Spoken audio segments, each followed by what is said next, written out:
Vancouver. So it was a beautiful evening last night. We had a great turnout, and we're looking forward to another great day today. The 7th International Che Guevara Conference comes every year, or every 2 years, as we reflect on how to bring to life the image of Che that a lot of people know. But before I begin my official introduction for the day, I'd like to welcome up Eagle Eyes, who's going to be doing an Indigenous welcoming for the conference today. Eagle Eyes is a hereditary chief from the Sechelt Nation. He is a local social justice activist involved heavily in the campaigns against Site C Dam and also against Bill C-51, but supports Cuba, Venezuela, and many other social justice projects. I am very honored to call him a friend and a great supporter of the work that we build together. So please give him a warm welcome.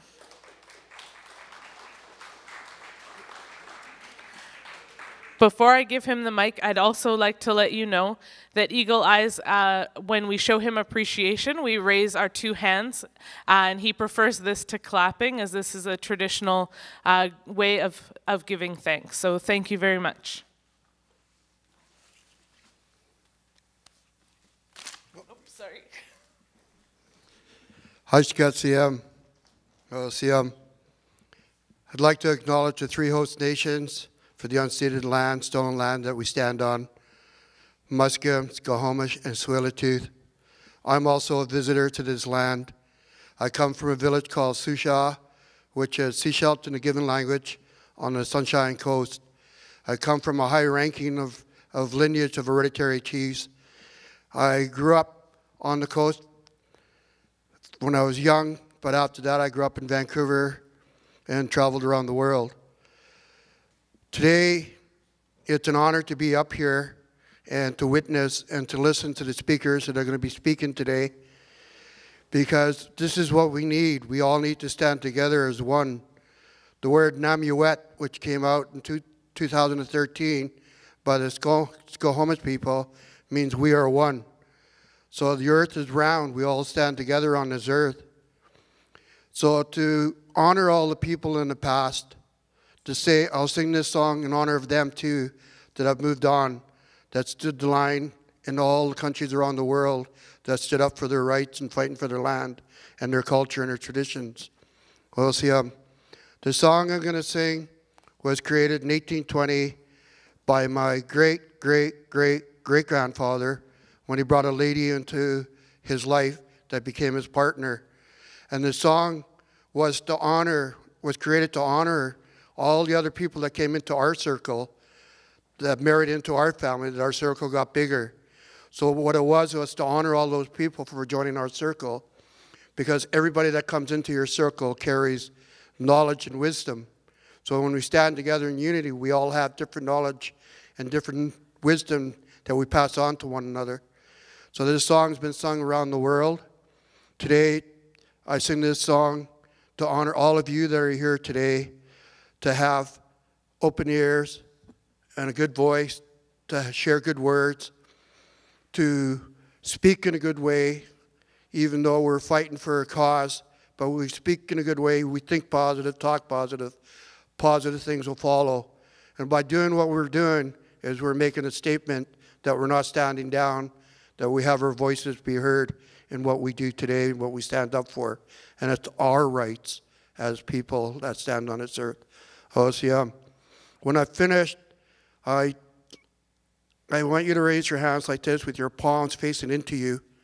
That way you're acknowledging everybody in the circle, in your circle with everybody here. I'm going to sing 4 rounds with the drum.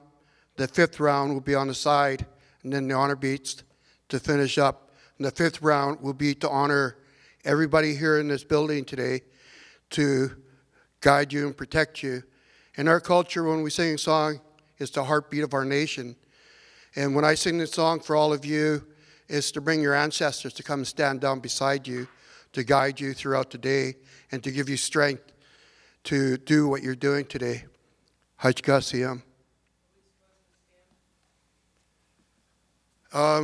If you're willing to stand, if you're able to stand, stand. And if you're wearing a hat, you don't have an eagle feather in it, kindly remove it. We'll see them. And since I'm facing here, I'm not going to face the 4 directions like I normally do because we have people here facing. And so I'm just going to sing the 4 rounds straight out. And then the 5th round, I'll kind of scan all the room and look at you eye to eye when I'm singing the 5th round. And that's an acknowledgement from our culture that we acknowledge everybody in that way, that we're on the same page on this, when we walk the earth together. Let's see them.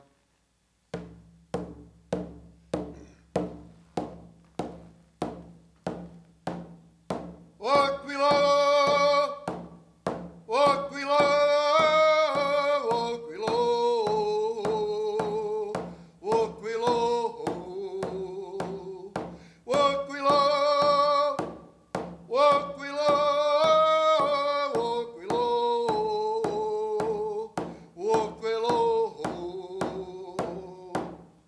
walk we low, walk we low, walk we low.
HKCM, HKCM, HKCM, HKCM. I'd like to thank the, I always say camera, because I always get mixed up and I call it Tamara, for bringing me on board and to learn, because it's an honor to learn about other countries and what they're standing up for. And that's what I do. I'm an activist for 38 years. And I've been around the world, but I've never been to Cuba. So one day I hope to go there next year. Ahí está, sí,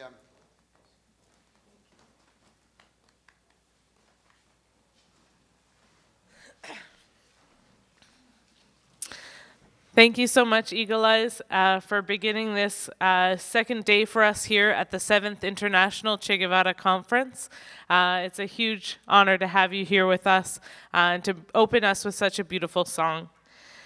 So we are very excited to start off today with some amazing guests, and I just want to take a moment to recognize that we have some amazing people here in our audience already this morning. I would like to welcome Wendy Holm, who is going to be speaking today on the issues of sustainability in Cuba. I would like to welcome Wilfredo Perez Bianco, our Venezuelan Consul General in Vancouver. Wilfredo will be speaking tomorrow on the importance of building Venezuela solidarity today. I would also like to recognize Luis Marlote Rivas, a member of Cuban Parliament and Vice President of the Cuban Union of Writers and Artists. And also, I would like to recognize Isaac Saini, professor from Dalhousie University, co-chair of the Canadian Network on Cuba, here and also speaking at our first workshop at the conference. And finally, I would like to recognize Tania Lopez Larroque, our Cuban Consul General from Toronto.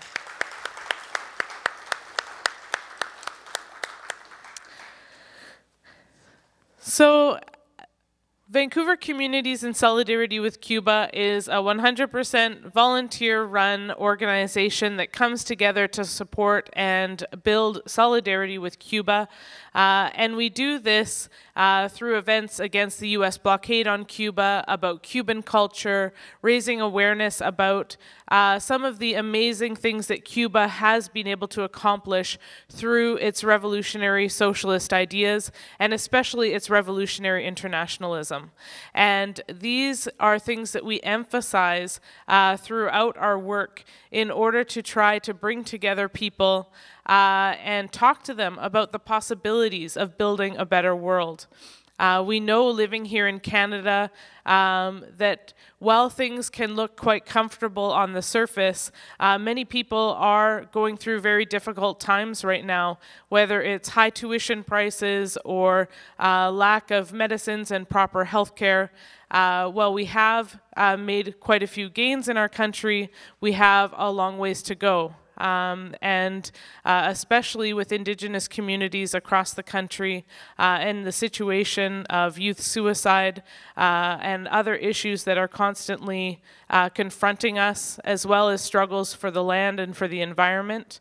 And so we have a lot of work to do in Canada, and we truly believe that there is a lot in Cuba's example that we can learn in our struggles for social justice and for building a better world.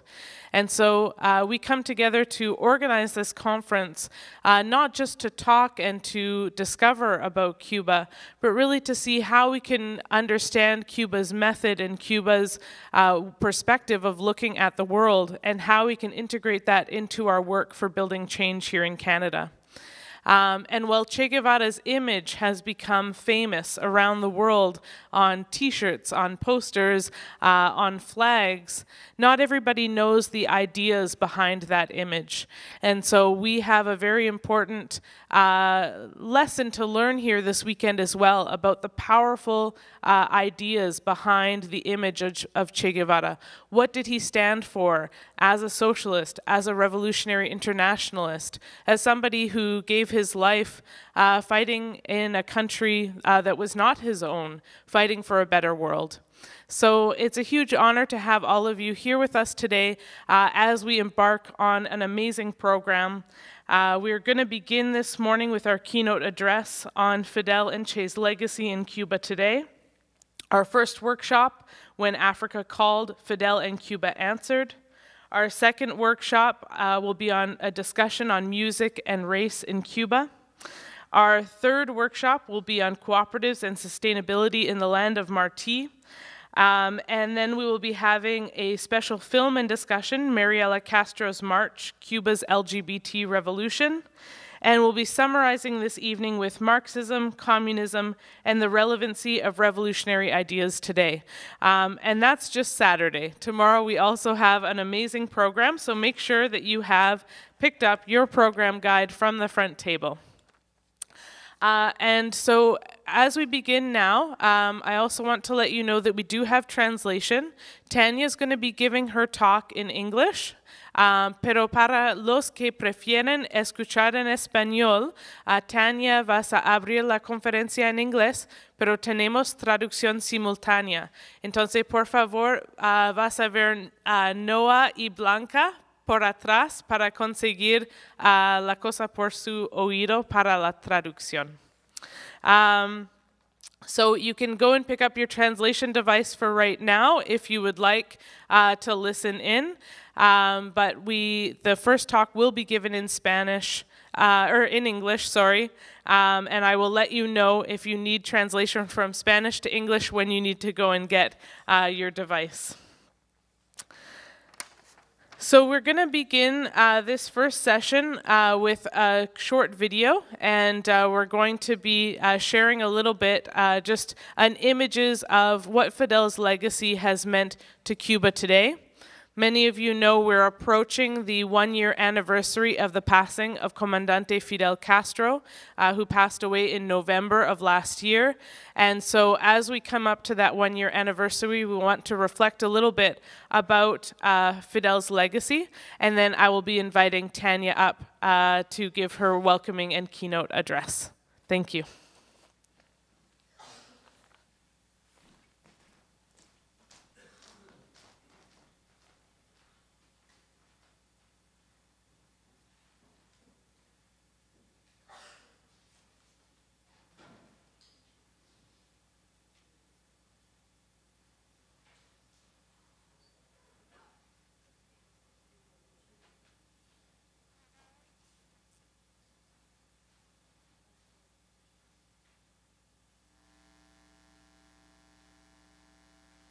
Revolucionaria, porque Fidel siempre pensó en los jóvenes, porque venimos a rendirle nuestro apoyo, nuestro dolor por el momento en que estamos pasando, pero seguro que su legado se va a quedar vivo. Para nosotros Fidel no ha muerto, para nosotros hoy Fidel se ha multiplicado en cada cubano y sobre todo en los niños. Es un deber porque Fidel Castro ha sido un hombre que se lo ha dado todo al pueblo cubano, ha sido como un padre que las cosas que no teníamos fue capaz de dárnoslas, escuelas, hospitales, carreteras, casas, y ese gran amor que tuvo para darle solidaridad no solamente a nuestro pueblo, sino a todos los pueblos del mundo a través de la educación, de la salud y otras áreas. Es algo emocionante, es algo desde lo más profundo de mi corazón. Fidel es mi ídolo, Fidel es todo. Fidel para mí es Cuba, un país, la revolución.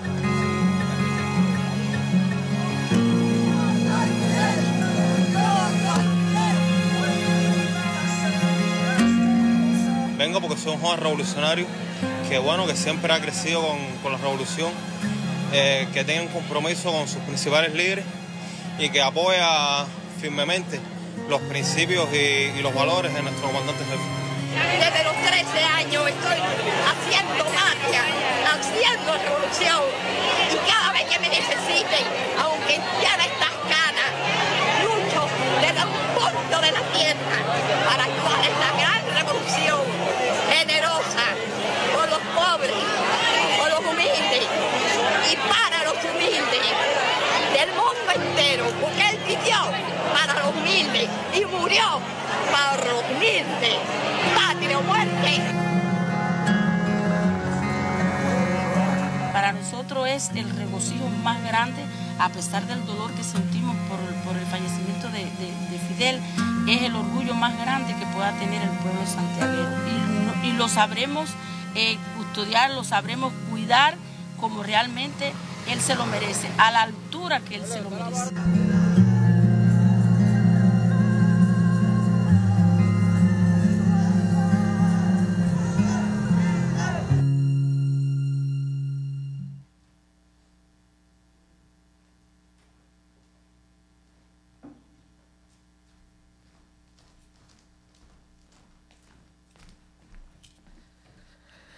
So that was just to give us a sense of how people felt after the passing of Fidel, interviews with a few people in the streets of Havana, and the procession that took place as Fidel's remains were taken across Cuba from Havana all the way to Santiago de Cuba in the eastern part of Cuba where they were interred.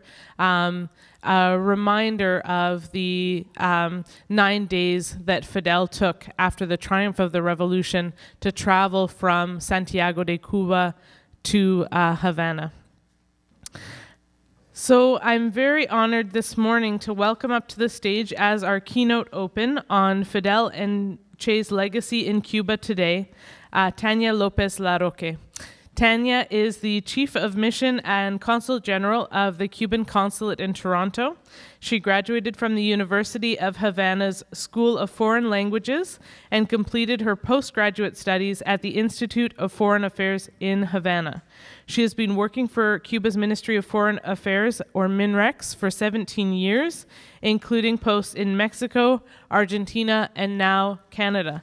It's her first time joining us here in Vancouver, and so we're very excited to have her here this morning. Please give a warm welcome to Tania Lopez Larroque.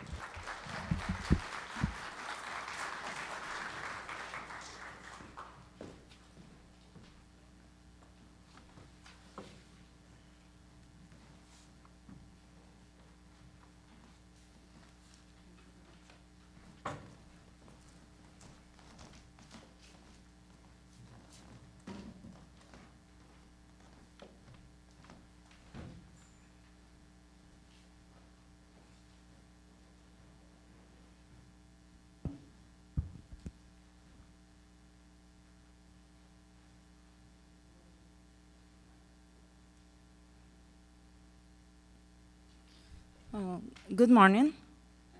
I'm so excited as well, being my first time in Vancouver. I've been here in Canada for a year now, and I have had the best references of people in Vancouver fighting for Cuba and defending Cuba. So I'm really excited. I'm really honored to be here with you today. Thank you all for the invitation. So when Tamara told me that we were having this conference and that tomorrow, this morning we will be talking about Fidel's and Che's legacy to Cuba. So I said that could be really easy if I just say, well, Fidel's and Che's legacy is everything. And that's it. And it would be quite difficult as well because I have to go further on that and try to explain how we face this and how to cover the huge spectrum of the Fidel and Che's legacy on everyday's life in Cuba. I have some notes here because with these topics I used to get really passionate, so I don't want to get so passionate, and I would like to feel the course of the theme. So that's why you will be seeing me that I will be looking at the laptops from time to time. So as I have seen in the program, you will go during the next sections. I think you will be going through some detailed aspects of this legacy, and not only to Cuba, but to the whole world. So these remarks would only pretend to make a presentation, maybe to open thoughts and debates of what I think, and I'm quite sure it will be a really successful event in 2 sessions. Che Guevara went through a long journey along Latin America, facing the suffering of most of the people in Latin America. Che felt there was no boundaries among countries or nationalities that defines limits to defend principles. Then he meets Fidel and finds a tangible revolutionary movement that matches with his ideals. Join him and fought together to make it possible.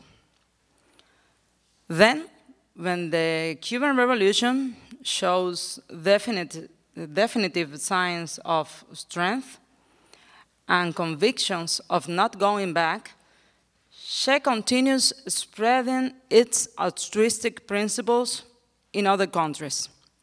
Fidel supports him, and later Cuba itself will continue Che's path fighting for other countries.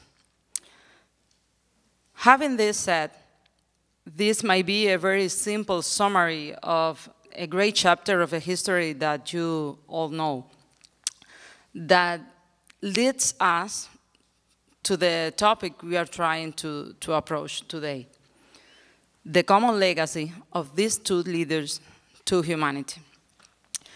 Concerning Cuba, I would say that their main legacy is Cuba itself, the Cuban Revolution and its people today. Since the very beginning, as we have all seen in this small documentary material we have just seen, since the very beginning, our parents, our grandparents, they trust these leaders when no one knows what was going to happen. When I was born, everything was a reality. It was easier to trust them.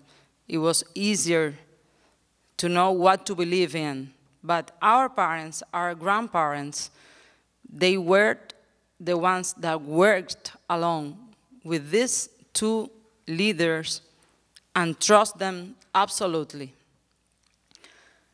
They joined them in the nationalization processes of industries, on the literacy campaign, agricultural reforms, and all those radical changes that were necessary in a revolution aimed to reverse all social damages. And people was always part of the process. I think that's a huge achievement. As they were, as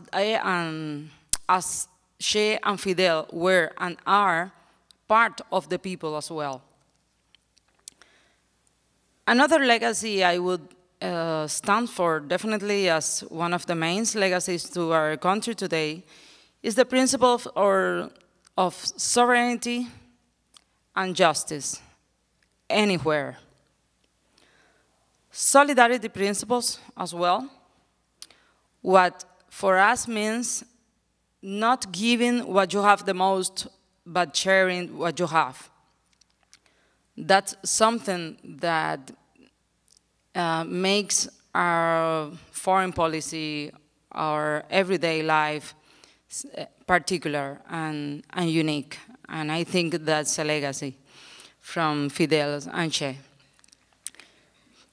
You have seen recently how Cuba, after being dramatically hit by the Hurricane Irma, we stand up, we are moving forward, and at the same time, we are offering our humble support to all those islands in need, and to Mexico because of the earthquake. So that's what we are trying to do. And because of that, because Cuba has always received as well solidarity from many other countries and from many other people like you are doing today.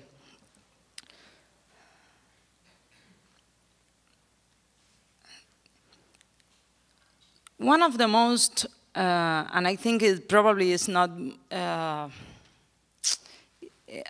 sometimes it's not the most recognized legacy when we are talking or reading in history. But I was trying to think how to detail this.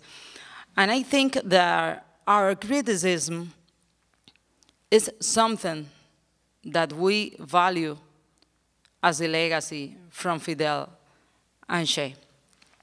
It's not possible to move forward if you don't recognize what you have been doing wrong. And Fidel was always really serious on that, and so was Che, always criticizing what was supposed to do, what are we going to do, what we did well and what we did not. And with the Cuban people, it still is like that. We are a strong criticism of our problems. We try to solve our problems. And that's why we always have, mainly during the last years of these huge recent changes, we have stages in our revolutionary process, as you know, and all of them have been characterized by mass consultation, parliamentary debates, and that's something that I always find really important to say, because you will never find in the media talking about Cuba and presenting our parliamentary debates as they are, open, broadcasted live, where our members discuss our most common problems, since transportation, since political decisions or elections, and that's it. That's part of our process, and population takes part of that. And another thing that I think is really huge achievement is not to be conformist and try to make it better every time. Sometimes we fulfill, sometimes we don't. But the important is to keep trying. To conceive the revolution as a process, not a final product. Look forward and preserve continuity through generations. That's why we have the presence of young leaders, parliament members that are really young, debating, as I told you before, every aspect of our economy and society at all levels and sectors. Reforms projects in our economic today face really new characteristics, which we constantly evaluate on its application and effects on our people. No doubt that economics and market mark the rhythm of today's world. So the challenge, is not to let them rule above our human nature. So we are urged to preserve our social achievements and improve them.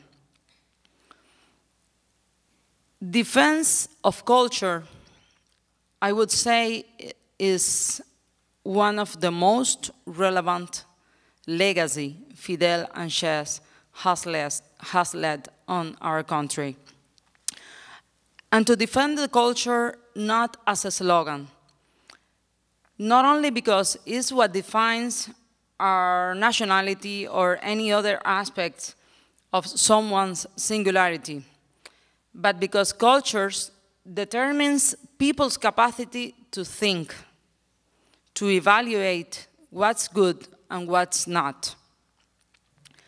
That's why Fidel always said to the people, we say to the people, read. We don't tell the people, believe. Never deny history.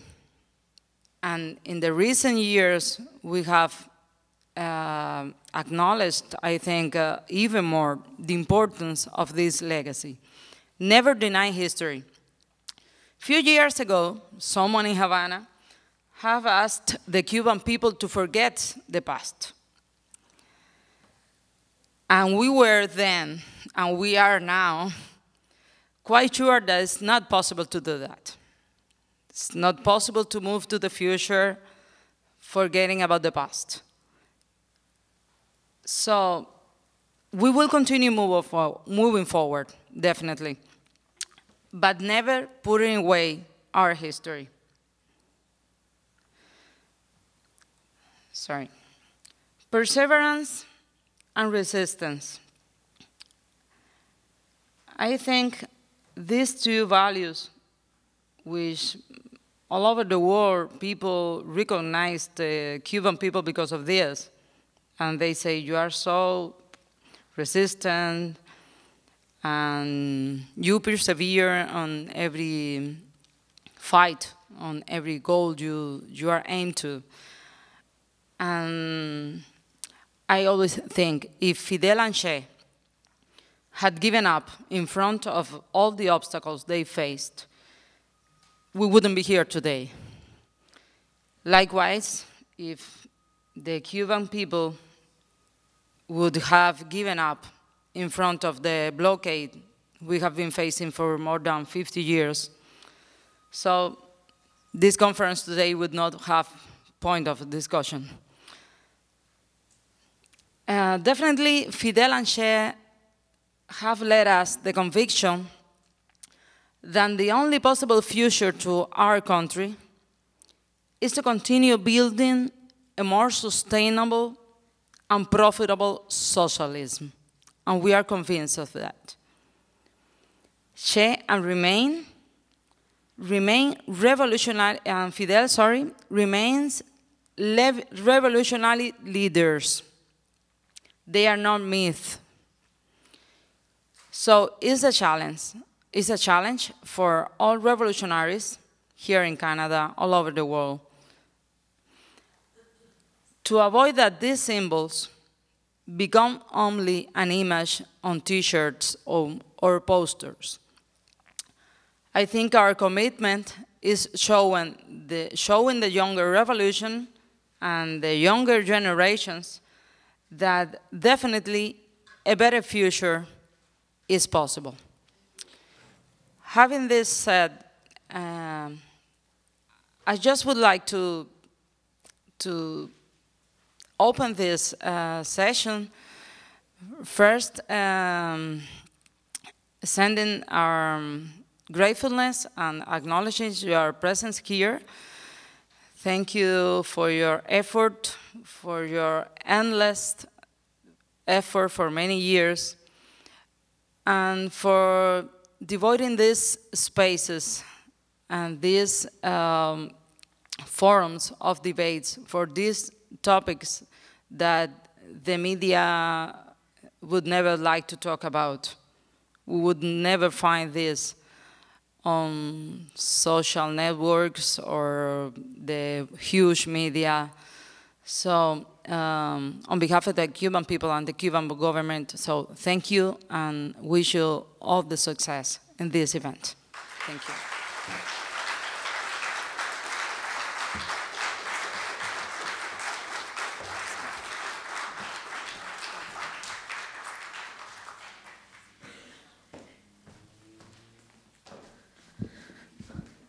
Thank you so much to Tanya for opening us this morning with a very educational talk and also a good talk to think about the bigger perspective of what Fidel and Che's leadership has meant for the Cuban people, but also putting it in the context of what it means for the world. This is a keynote address, but if you want to ask Tanya questions, she is going to be available this evening during the special session where we're going to have a 4-person panel followed by discussion. So we're now going to move into our first workshop, which I'm very excited to have here today, which is called When Africa Called, Fidel and Cuba Answered. And we're very honored to have with us Professor Isaac Saini from Dalhousie University. Isaac is also, as I mentioned before, the co-chair of the Canadian Network on Cuba. And Isaac has a PhD in history from the School of Oriental and African Studies at the University of London. His dissertation focuses on the intersection of Cuban and Southern African history. He is the author of the widely acclaimed book, Cuba, A Revolution in Motion, and he has, I believe this is his second or third time at the Che Guevara conference. We're very happy to have him here with us in order to discuss this very important and current issue about the role that Cuba's revolutionary internationalism has played in the world. So please help me in welcoming Isaac Saney.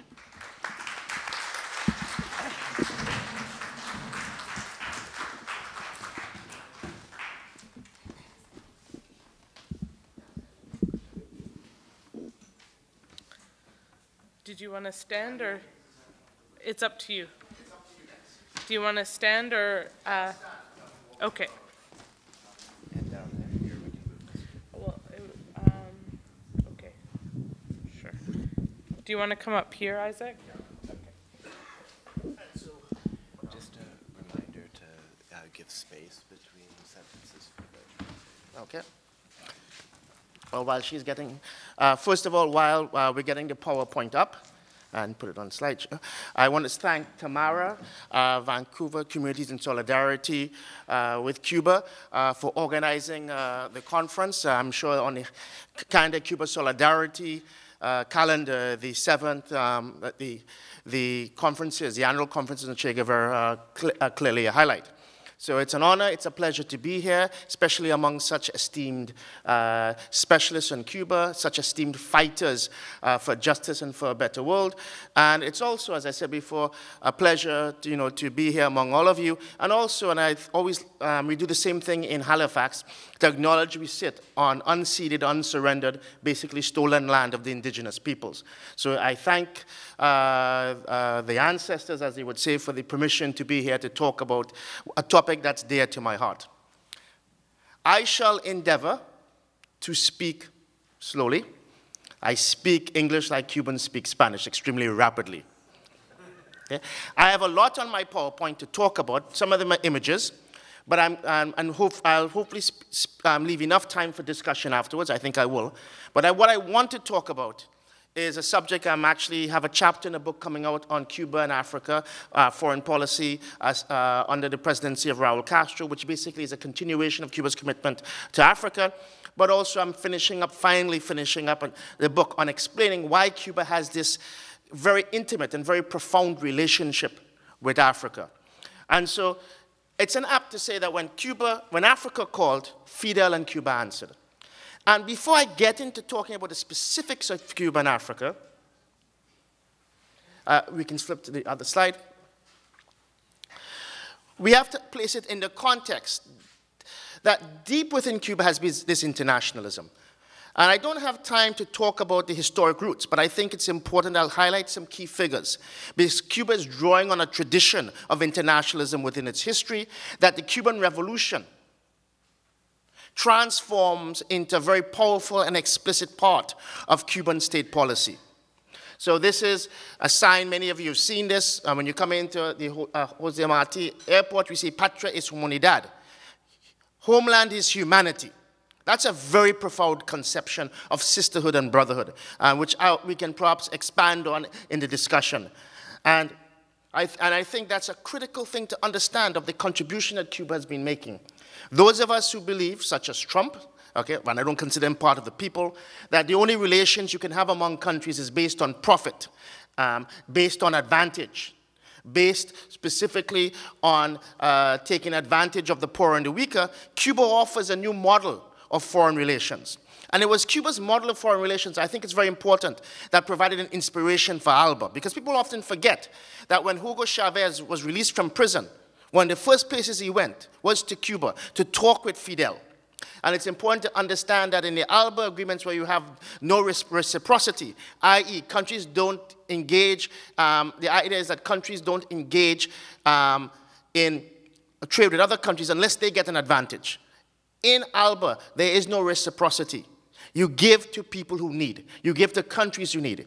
And so the trade agreements and even operations such as Operation Milagro, which has given sight to so many people, is part and parcel of this selflessness. But I think Cuba has been the profound model of this. And of course, when we get into the ideas of the 100th anniversary of the Russian Revolution, the impetus for this comes from the international solidarity that's at the heart of proletarian internationalism and the heart of Marxism. So before I begin, next slide, I want to sort of highlight Cuba's commitment to Africa in comparison to other countries, and in comparison to a very disturbing and frightening discourse that's becoming quite public. This is an article from Canada's major newspaper, the National Globe and Mail, equivalent of the New York Times in Canada. This is an article from April 17th, 2017. And what the article says is US cutbacks undermine efforts to keep Africa's population in check. This is an article by Jeffrey York. At one point, I wrote a reply to this that went right across the internet. I actually thought he was going to sue me because he was talking about suing me. Because this is a white supremacist article appearing in a very important publication in Canada. It's not a fringe element. And what the article says, and we can go to the next slide, is, and he actually explicitly says it. It's not me interpreting or saying this is the logical conclusion of where his thinking leads. He basically says in the article, and you can't read it there, but he basically says that Africa's population growth is a threat to the future of humanity, and therefore it must be brought under control. These are not fringe elements. This is not this neo-Malthusian thinking that is confined to the margins. This is, I've been told to be slower, okay? This is the normalization, the naturalization of a discourse. Even the BBC ran a series of articles on how Africa's overpopulation is a threat. Later on in this article, and this is in this year, Jeffrey York says, he says this in this article, and it was a front page article that led into a major center spread. So it was a major article. And in the article, he says that Africa's overpopulation growth threatens ecological calamity for humanity. And we can expand on that. So what's happening is this idea that there are too many people in the third world, and particularly in Africa. People need to realize there's also a program, people like Bill Gates and others are involved in trying to control population, right? There was an article, there was a memo that went around in the World Bank in the early 90s by Lawrence Summers, who had been an advisor to Clinton, then became president of Harvard University, where he talked about overpopulation. So this is a discourse that's being naturalized. And so this idea that there are too many Africans and their population has to be reduced runs in complete contrast and contradiction, and in the opposite side of Cuba's contribution to Africa. And I want to highlight that. And I always want to highlight this article because it's this year this article came out. And this person articulated very clearly, unambiguously, uncategorically these ideas that Africa's population has to be culled. And I called him out as being a white supremacist, or at least articulating white supremacist ideas, and he became very upset. So the rest of this presentation, and hopefully I can get through most of it, is to give you a sense of Cuba's connection to Africa. I mean, in 1975, Fidel Castro, 75 or 76, Fidel Castro declared that Cuba was a Latin African nation. And Cuba's repeatedly said there is a debt to Africa that must be paid. Cuba's representative to the United Nations, I think Alvarado Moreno, during the Ebola epidemic, okay, he said humanity owes a debt to Africa. And Cuba has been paying back that debt to Africa. Cuba has been making an incredible contribution to African humanity that is unparalleled in history. And so it runs in counter to this kind of disgusting anti-African, anti-black racism, this exterminationist, what I call it, discourse that's emerging, not only in the Globe and Mail, but in the BBC and in other major shapers of public opinion. So why does Cuba have this relationship with Africa, and why is Cuba, for example, loved so much throughout Africa and Fidel Castro so much revered? This is from a magazine called the Pan-African Magazine. It was the largest magazine that was distributed among people of African descent across the world. And when Fidel became ill, this is actually when Fidel officially in 2008 said he would no longer aspire to the presidency, they published a whole issue dedicated to Fidel Castro's Africa's great friend. And so we're going to talk about why this relationship exists. Why is Fidel Castro, why is Cuba so much loved and revered throughout Africa, and particularly in Southern Africa? And just as a note, a statue of Fidel Castro was unveiled in South Africa, and I think in Pretoria, just a few days ago, in honor of Fidel. I wish I had the image of the statue here. I was trying to find it on the internet, but I couldn't find it because, but there's a statue of Fidel in his fatigues, you know, with his arm out. Incredibly brilliant. This is Fidel and Mandela. Why did Fidel have a relationship with Mandela? Why did Mandela respect Fidel so much? I mean, it's interesting that we all remember, you know, that when Obama shook Raul Castro's hand, right? There's an account that at Mandela's funeral. There's an account where Obama was saying, well, you know, I don't know, I'm going to arrive in, these are the insider's accounts. He's on Air Force One, and he's saying, well, I'm going to arrive in South Africa, and, you know, Raul Castro is scheduled to speak.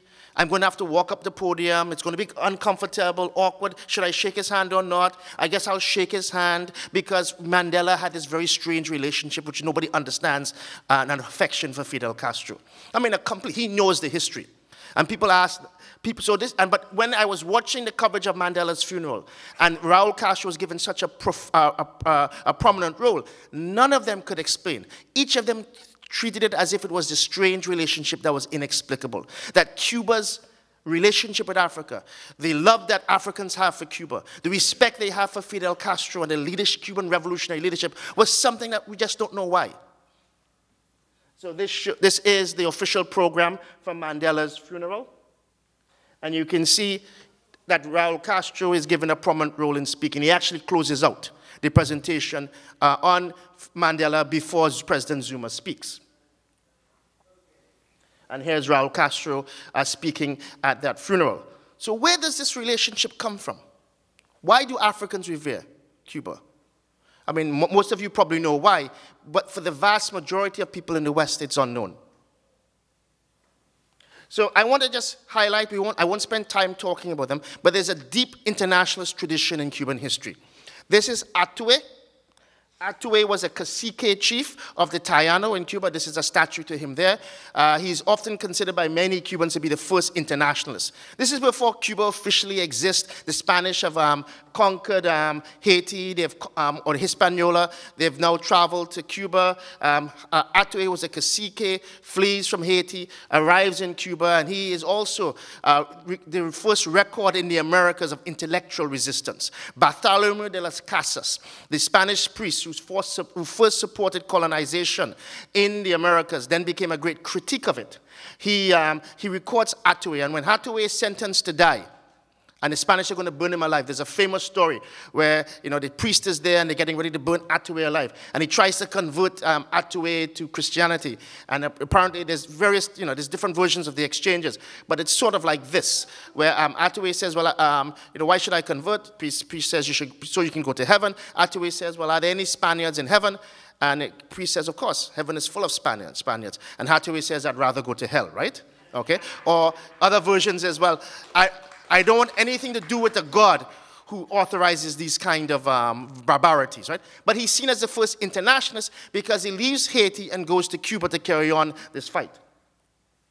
Here is Carlotta. She led a revolt, a slave revolt in 1843 at the Triunvirato plantations. She becomes an example of African resistance, of Cuban resistance to colonization and to oppression. She will figure quite prominently later on historically when Cuba engages in its major interaction with Africa in Angola. Of course, Jose Marti, with his idea that, you know, he conceived of Cuba's independence struggle as not simply tied to the geographical boundaries of Cuba, but as part of a continental-wide struggle for a just and independent society. And of course, with what's happening with Puerto Rico, it's important to understand, you know, he saw Cuba as two wings of the same bird. Cuba and Puerto Rico as two wings of the same bird. So Marti, you know, not only did Marti fuse Cuba's independence struggle with a struggle for social justice, with all and for the good of all, Okay, it's his famous saying. He was also a profound internationalist. And I encourage people to read his writings, right? When he's in the United States, when he's commenting on the United States being a threat to Latin American independence. So Cuba's drawing on these traditions. It's important to understand that when the Spanish Civil War broke out, okay, Cuba had the highest per capita volunteering of volunteers to go and fight in the Spanish Civil War. Antonio Maceo, very important figure. So there's deep, deep historical roots that the Cuban Revolution amplifies and gives a new character to, makes it an explicit state philosophy. I've written longer on these historical roots, and so I don't want to spend much time going into it, but I think it's important to understand. And I was talking with Luis this morning. He's going to give a very good presentation tomorrow on Cuba's economy. And I was talking to him that one of the important things about Cuba is that the Cuban Revolution springs from a very long struggle for independence and social justice. Yes, it begins on October 10th, 1868, gets amplified under Jose Marti and during 1895 to 1898, and there's a whole series of events that take place in the 19th century, leading up to the triumph of the, the 20th century, leading up to the triumph of the revolution on the 1st of 1959, and 1933 revolution, right, and so forth. Even Cubans, for example, opposing the intervention in Korea, right? There was all of these things that the Cuban Revolution then explicitly takes from this history, okay? And as I said before, makes it an explicit sphere of state activity. This picture here is from the first Declaration of Havana. I encourage people to be familiar with this. There were 2 declarations of Havana. Each of them were very profoundly militant and very profoundly internationalist in their conception, bringing the Cuban people together in a mass democratic meeting to say, not only do we consecrate the revolutionary gains in Cuba itself and the goal of the revolution, but we are also part of an international struggle. So it's important to understand all of these various aspects of Cuban history, particularly of the revolution. This here is a number of pictures of Fidel with African leaders, and it's important to understand that when the revolution triumphed and Algeria, for example, was involved in this very bloody war to liberate itself from France, that Cuba sent, even though Cuba had only 6,000 doctors at the time, and most of them left after the end, when the revolution triumphed, Cuba, who was still struggling in terms of basically having enough medical personnel to take care of its citizens, Cuba still sent a medical delegation to Algeria, well documented by the great historian Pero Glahesis. Okay? And Cuba began to also develop links with a number of revolutionary movements across the world, and particularly in Africa. On top of here, the first picture on the top left is Fidel with Amilcar Cabral. He'll appear later on. Cabral is an incredible, brilliant thinker who was a leader of the liberation struggle in Guinea-Bissau and Cape Verde, assassinated, unfortunately, by the Portuguese. You see Fidel with Malcolm X, and you also see Fidel at the bottom with Julius Nyerere. This is from the Tricontinental Conference that was held in January of 1966, the largest revolutionary gathering of third world liberation movements in history. It happened on January 1966. I'm finishing a chapter on this for a book that's coming out on South-South relations, where the Tricontinental represents a very profound departure from how relationships between countries are actually carried out. And so this is a very important conference here. This is the conference in which Che gave the famous message to the Tricontinental: 1, 2, more Vietnams. Okay? That the idea was not a homage to violence per se, but the fact that people have to engage in their own liberation. And so this is a Tricontinental Conference, over 500 delegates representing a whole variety of liberation movements from Latin America, Asia, and Africa participated in the Tricontinental. And these are some of the posters that came out of it, the Tricontinental. The fact that people from Asia, Africa, and Latin America would be engaged in a joint struggle to overthrow imperialism and also to create more just societies. And at this conference, Cuba was deepening its connection with African liberation movements. So here is Che also, as we know, I wish I had more time to go on, but as we know, Che Guevara participated in the Congo in the liberation movement. It was very interesting. They're just releasing, or so-called releasing, the declassified documents on JFK's assassination. But it's interesting. You can go and you can find CIA cables where they authorize and talk about the need to assassinate Patrice Lumumba, who was leading Congo out of the dark night, if I may use that term, of colonization by the Belgians. And so he was assassinated, and Cuba was a spearhead in criticizing what was going on in the Congo, and Che tried, and for various reasons, they tried to assist the liberation movements in the Congo, and this is the picture of Che in the Congo. So Cuba had very early on, when the revolution triumphed, okay, and began to build these deep relationships with Africa. And it's important to understand as well, and I haven't mentioned that, of course, you know, when Fidel Castro used to speak about Cuba's historical commitment to Africa, he spoke about the transatlantic slave trade. And it's important to understand a couple of things here, that in 2001, at United Nations World Conference Against Racism, Xenophobia, and Other Related Intolerance, which was a very important conference. It was front page news right across the world. 9/11, when the attacks in New York happened, that pushed that conference and its conclusions off the international agenda. But at that conference, it was front page news. One of the issues that led to the United States walking out and Canada was reparations. And Fidel Castro supported reparations for the genocide of indigenous peoples and for slavery. And current President Raul Castro has articulated and unequivocally said Cuba stands behind the Caribbean community's lawsuit for reparations for slavery and the transatlantic slave trade. Because Cuba, you know, received hundreds of thousands of enslaved Africans during the period of Spanish colonization. So it is this deep historical connection to Africa. But Cuba's biggest commitment to Africa was Operation Carlotta. Now, I'm going to go very quickly over that. This is the area which I've done a lot of writing and research, and I've worked with Pero Glajesis, the famous historian from Johns Hopkins University. But one of the important points to bear in mind is that Cuba, from 1975 to 1991, was involved in what was called Operation Carlotta. Over 500,000 Cubans served in Angola, and serving as soldiers, serving as doctors, serving as teachers. It has become legendary. And the ones who served as soldiers played a very important role in defeating Southern African aggression. It's important to understand that South Africa, the racist regime of apartheid that had imprisoned Nelson Mandela, that had massacred people at Sharpeville, massacred people at Soweto, that one of the goals or objectives it had in order to survive and preserve its life was to have control of the entire Southern African region. And so from 1975 to 1988, South Africa waged a war of terror.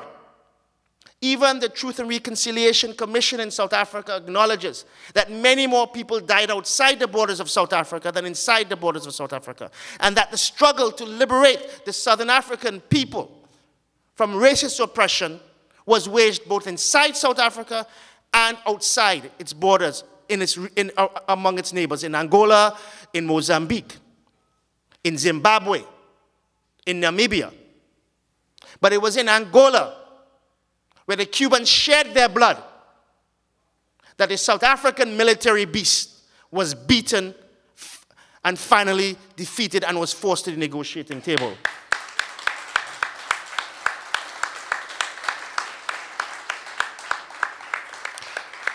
And it's important to understand, I always like this map. There's Cuba in red, raising the red flag of socialism and communism. Oh. Go back to the other one, sorry. The next one, actually. Yeah, the one after, with the map. Oh, I thought there was one with the showing the, oh, okay, the one before that, sorry. And before that?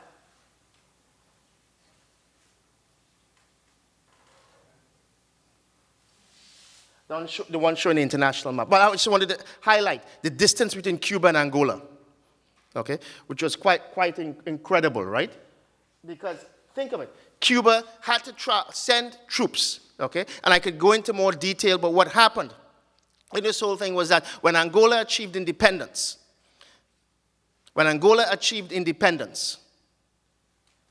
South Africa realized it was going to face unfriendly governments on its borders. And South Africa made a decision that Angola, which bordered Namibia, was going to threaten South Africa's control of Namibia. And so a decision was made to destroy the Angolan government and install a puppet government. And with the CIA's support, South Africa invaded Angola. And Angola, which has been forgotten, issued an international distress call. Some countries like Nigeria and others responded. But a special call for assistance was made to Cuba because Cuba, since 1965, had developed a very deep relationship with the Movement for the Popular Liberation of Angola, which was the only broad-based movement in Angola. And Cuba answered, sending 36,000 troops and defeating the South Africans, playing a very important role in defeating the South Africans. Pero Iglesias and others have documented this in detail. But what's important is when the South Africans were defeated, it was the first defeat of the invincible white army. This idea of white superiority was dealt a dramatic defeat. And in the Soweto uprising of June 16th, 1976, when students there were demonstrating, okay, against the imposition of the Afrikaans, which is the Dutch version, which is the Afrikaner version of Dutch, on them as an instruction when they were fighting to control their education. And they went on a march. Some of the signs they held up was, if it happened in Angola, it can happen here. And there's recounts, for example, and I've collected them, of South Africans celebrating when they saw the South African troops retreating back into Namibia, from which they had invaded Angola. Because South Africa had occupied Namibia illegally since 1916. How many people did you say went from Cuba? Over 500,000 served in various capacities. Over 330,000 served, rotated over those years as soldiers. Over 2,000 died in that time period. These are some pictures of Cuban soldiers interacting with the Angolans. These are just some pictures I'm going to go through quickly. Go to the next one. Stop right here. It's important to understand that when the Angolans were defeated, or when the South Africans were defeated, it was an inspiration to the struggling people in Africa. It was an inspiration in Soweto. It was the first demonstration that the white invincible army could be beaten. And so what happened was the South African ruling class realized, and I've actually read the documents, that it had to reestablish its control over Southern Africa. And so it adopted something called total strategy, which led to what was called the War of Destabilization, which the United States supported, mind you. The United States actually, at one point, and this is George Shultz, who was Secretary of State under Ronald Reagan, described South Africa as an important outpost of Western civilization that had to be defended. So South Africa waged a war of terror from 1975 to 1988. And Cuban troops stayed there at the request of the Angolan government, and also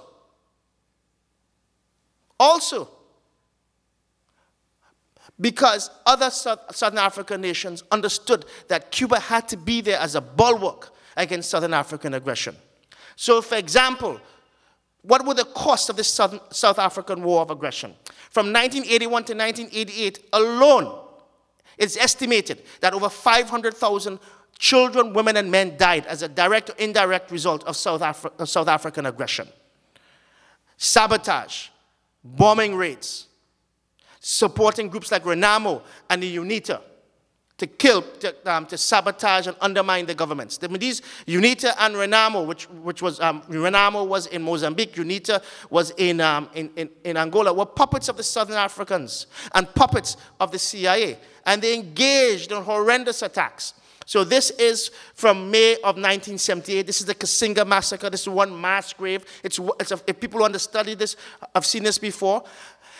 On May 4th, 1978, the South African Armed Defense Forces, and that's a strange name, Defense Forces, launched a paratrooper airstrike and also an paratrooper attack. So they sent troops in, and they launched an airstrike where they killed hundreds of Namibian refugees who were in southern Angola at the Kasinga, basically having fled the terror of the South Africans in a refugee camp in Angola. Hundreds were killed, hundreds were captured and tortured. And this is a mass grave from that. This is an example. When I was in South Africa doing research, I interviewed South African soldiers who described to me having shot people in the head. Okay, I mean, the massacres they had committed and so forth. It was just horrendous listening to these stories, right? Okay, and it's well documented in a number of publications, well documented in the Truth and Reconciliation Commission. And so when Cuba was in Angola, they were not only defending the territorial integrity and independence of the Angolan people. That's all they were there for. At the request of the Angolan government, at the behest of the Angolan people. They were also playing a very important role in fighting this terrorism. And that has been forgotten by history, or at least in the West. This is Zavimbi.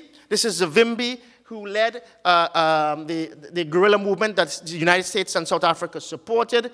We can talk a little bit more about him. I've done a lot of investigation how many people become confused very early on about who Zavimbi was, you know, and so on. But Zavimbi was simply a puppet, okay, of the South Africans and the CIA, dependent on them for existence. And this is him meeting with P.W.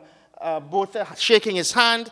And in fact, the goal of the South Africans, it comes through their documents. When I've looked at them, the documents at the highest levels, was what they wanted to do was declare southern Angola to be an independent state, which would then be used to conquer the rest of Angola. And then they would have a puppet government in place. And so to sort of cut to the chase, so to speak, there's a decisive series of military encounters that take place in 87 to 88. We're coming up to a big anniversary of that, right? Okay. So from 1987 to 1988, there were a series of encounters in southern Angola. What happened was that the Soviets used to advise the Angolans to launch offensives in the summer. And the Cubans would always say, well, listen, you can beat to the Angolans, you can beat UNITA, it's no problem. The issue is, what do you do when the South Africans intervene to save their puppet? And in 1987, in the summer of 1987, up to that point in time over the previous year,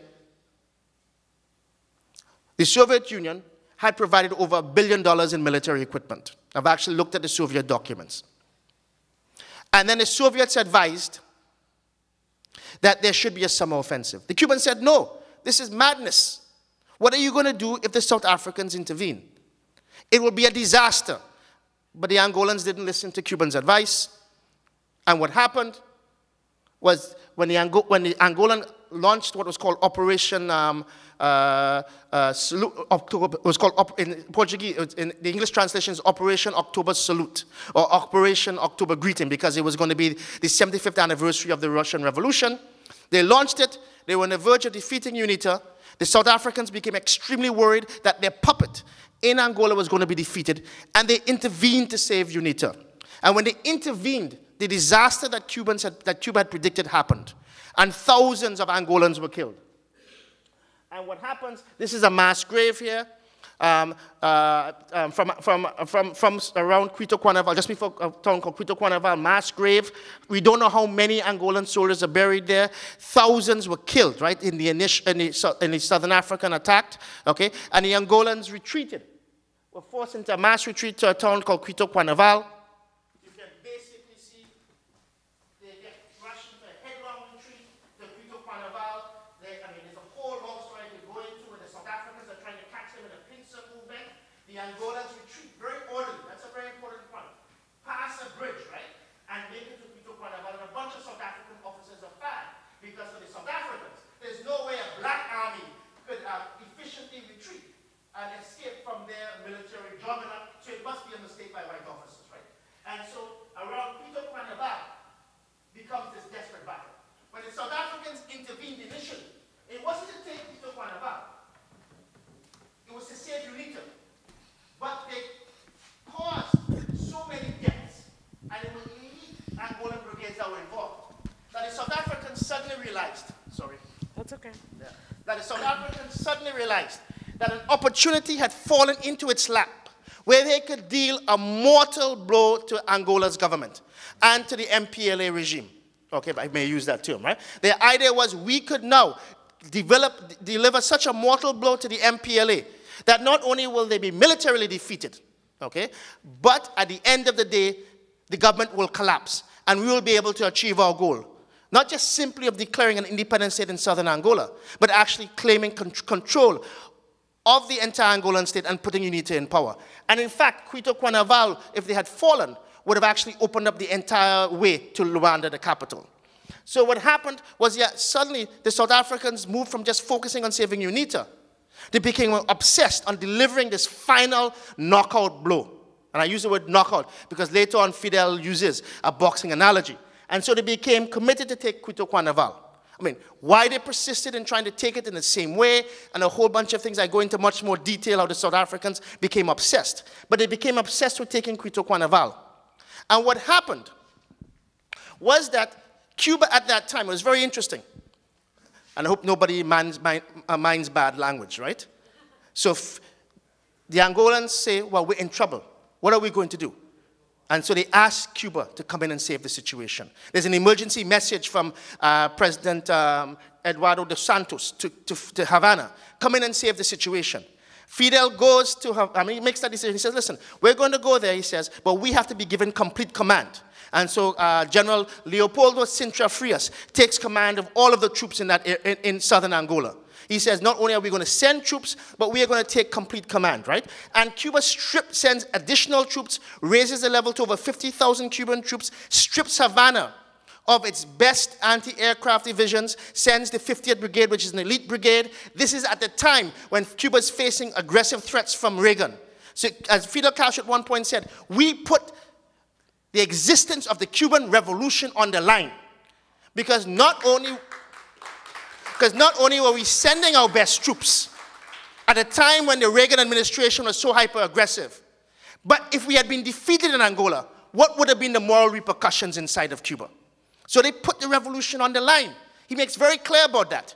I mean, I've looked at some of the Cuban cables. It's very interesting, right? You know, Sintra Frias would say, there was guys, he says, listen, Fidel would be spent almost his entire day during these battles in the map room, the model room, and so forth, spending his time. He would send cables to Cuba about what was the rainfall, all these different, it's immense. You should see the cables going back and forth. I could go into more detail, but I won't. But what happens is he goes, there's two things happen. He goes to Moscow for the 75th anniversary, and he tells Gorbachev, this comes out in a minute. He says, listen, you Russians fucked up the situation, and now we have to save it. He actually says, that's actually in it, right? Okay, he says that. And he tells him that. And what Cuba comes up with an idea is that this is the opportunity, finally, not only to save Quito Cuanaval and save Angola, but to once and for all stop the South African threat, to end it once and for all. So he comes up with this idea that Quito Cuanaval will become a holding operation. And he uses the idea of the boxer. Okay, and it's interesting that Samora Machel, who was the leader of the liberation struggle in Mozambique and became the president of Mozambique, when he used to talk about the liberation struggle in Mozambique, he used to often use the boxing analogy. So Cuba held the South Africans at bay here. The idea was, we are not going to defeat them at Quito Cuanaval. We're going to stop them from taking Quito Cuanaval. But what we're going to do is, they're so obsessed here, we're going to put troops on the other side, outflank them, so we can encircle them. See if I can. So if you can flip through. So next image. So let's go back to the picture. Oh, there was a picture just above that. So that's sort of like a picture of Quito Cuanaval from the area, the plains from a few years ago.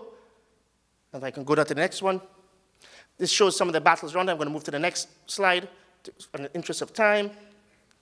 Go back. No, go down, go forward. Okay. Forward again. Again. Okay, again. Okay, so stop there. So this is Quito Cuanaval. The Cubans are holding the South Africans there. They become obsessed. There's a number of offensives, 4 offensives from November to April. There's a constant battle of the South Africans at Quito Cuanaval. I won't spend time talking about the detail. And while they're focused and obsessed, the Cubans 40,000 Cuban troops, if I remember correctly, 30,000 Angolan troops, and 6,000 troops from the Southwest African People's Liberation Organization who are fighting for liberation in Namibia, outmaneuvered the South Africans and completely transformed the situation.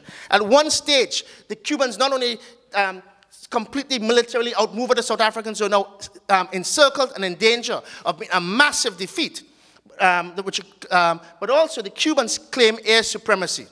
And they actually built an airfield called Kahama in just a very short time. Next slide.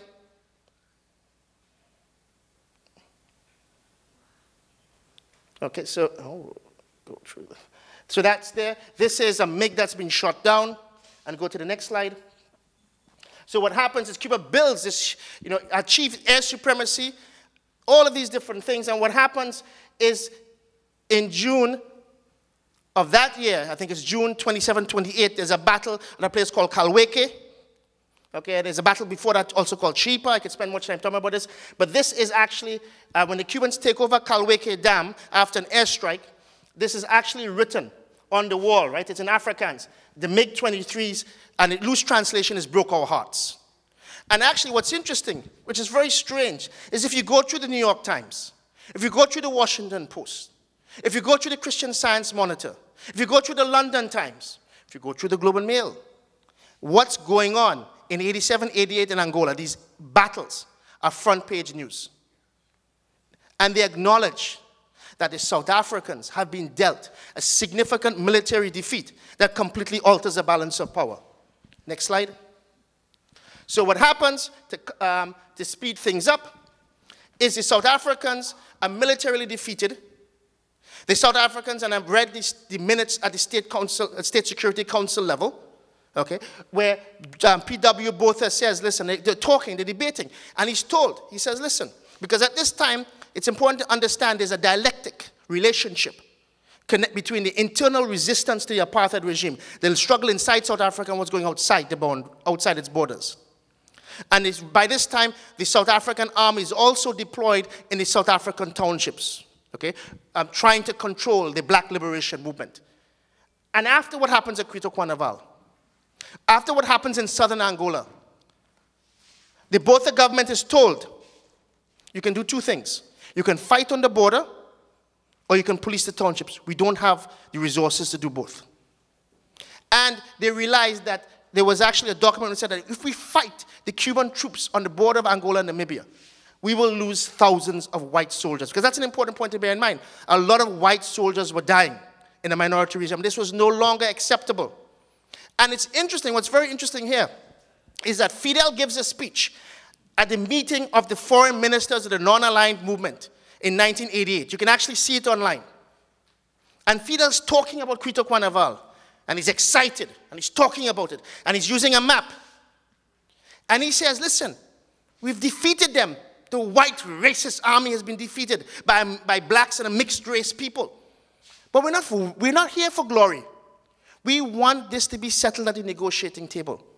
And he says, if we settle Namibia's independence negotiation table, it could mean, and probably will mean, the end of apartheid, because they're too weak now. He makes this prediction. And so what happens is the South Africans are forced to the negotiating table. And I've charted the negotiation process. And the South Africans are forced to accept the reality on the ground. And they finally sign an agreement that leads to Namibia's independence. And this is a cartoon from a South African newspaper at the time. So this is from the Weekly Mail, the Rand Weekly Mail. This is from the December 15th to December 2nd, 1988. This is the cartoon. 30 years of conflict, and now I see the light at the end of a barrel. Very clearly, it was the Cuban victory, okay, in Angola that forced the South Africans to the negotiating table, led to the independence of Namibia, and accelerated dramatically the end of apartheid. So I talked about the impact on white soldiers. This is actually an article from the Cape Times, which is another South African newspaper from February 8, 1988, of mothers of white soldiers fighting to end the war against conscription and so forth. So what was happening was Cuba's defeat of the Angolans had a very significant impact. These are just pictures, kind of macabre. I went through, the South Africans tried to cover up how many white soldiers died Okay, I actually have the list of every single white soldier who died in South Africa, every single South African soldier. And I also went through the graveyards, right? I forgot I had this up here. It's kind of macabre. Because, and you can find all sorts of people, and it will say where they died. Quito, Cuanaval, and different places. Because the white minority regime couldn't sustain the casualties. These are Cubans come out victory. Go fast. Next one. Cuban soldiers. We can just click through these, showing the connection. This is an article. Stop there. This is an article from when I went through the South African liberation movement literature. Every single one, regardless of where they stood on these debates within the left, everyone understood that Quito, Cuanaval and what the Cubans had done had been a turning point in the liberation of Southern Africa. Go quickly. But today, even though the situation is different geopolitically, Cuba never gave up its commitment to Africa. And so while the conditions are different, Cuba continues in a different way to fight in Africa.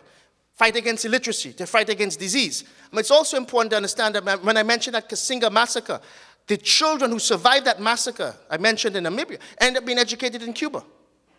And so today, Cuba's commitment to Africa continues. This is an old one from December 2014 I got from one of the Cuban institutions that shows how many people are serving in Africa. And most of this are people serving free. I mean, countries like South Africa and countries that can afford it will pay. But those countries that have been the victims of colonialism and imperialism and continue to be the victims today of an unfair economic system continue to receive incredible support from Cuba in terms of the medical brigades. So that gives you a sense of the extent. On any given day, there's probably the figures vary, right? But on a given day, there are tens of thousands of Cubans serving across the world in these medical missions. John Kirk, a professor at Dalhousie University, has written one of the best books on, it's called Healthcare Without Borders. And what we discovered when I was doing my chapter, because it's a book he's editing on Cuba and Africa, the commitment of Cuba to Africa is immense in terms of the support it provides. And it's not only doctors, it's also training people. It's also training people to be doctors in Cuba. It's also setting up medical schools in Africa. You can actually, jump to the next slide, when the Cuban doctors, you can actually measure the impact, right? So I won't spend much time on this here, because I'm almost done. But you can actually go there and you can measure the impact of Cuban medical personnel on the living conditions, and infant mortality rate in the regions they work, maternal mortality rate, and so on. And of course, the most dramatic example of Cuba's commitment to Africa recently was the Ebola epidemic. Well, everybody was frightened, okay, that this black disease would come and kill white people, kill Europeans. When people got frightened that this was going to kill, that's when they got frightened. It's when Europeans got infected, people got worried. Cuba responded instantly by sending doctors to Sierra Leone, Liberia, and Guinea-Bissau. And some of them died. And this is a famous image. We've all seen this one of the Cubans arriving. And one guy who got sick, when he recovered, returned to carry on this fight. And then, as I said before, what the Cubans said at the UN Security Council was humanity owes a debt to Africa. They owe a debt to Africa. Africa is not surplus population. Africa is not to be culled. Africa is not to be dismissed. Africa, as Cuba says, is to be hugged and loved by the rest of humanity, right? Because a debt is owed.